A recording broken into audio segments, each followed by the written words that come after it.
you put up after Sunday, and I guess how have you dealt with difficult conditions this week?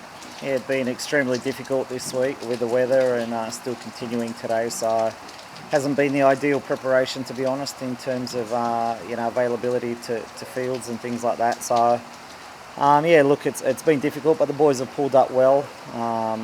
Gianni's the only one who maybe is in doubt for the game. So we'll see how his foot pulls up in the next 24 hours, but at the moment he's the only one who's doubtful, but the rest of the boys are all fine. Chris, what did you make of Sunday's game and what's going on with the cold?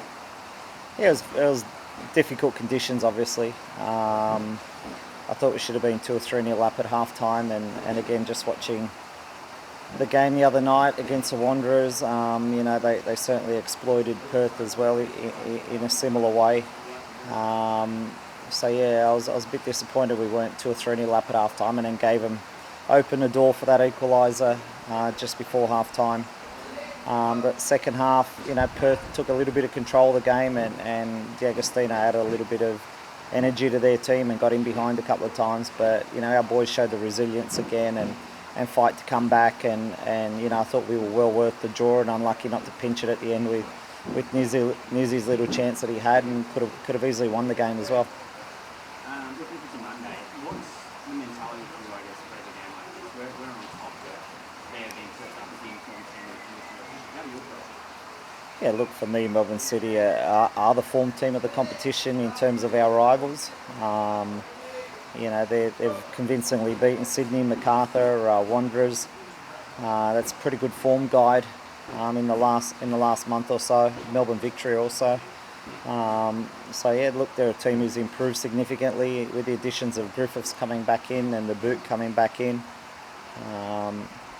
Ultimately, they're probably where they should be. The richest, the biggest club in the league in terms of resources and facilities and player depth and player pool and coaching staff. They've really ticked all the boxes to produce a successful organisation. So it's a little bit of David versus Goliath in terms of all those things, but we showed we could match them last time. We were 2-0 down, but even in those periods I thought we were the better team. So it gives me a lot of confidence that we can compete. There's all the resources and facilities and everything, but money doesn't buy everything, and I think that we've shown a lot of characteristics that come for free: the resilience, the character, the team unity.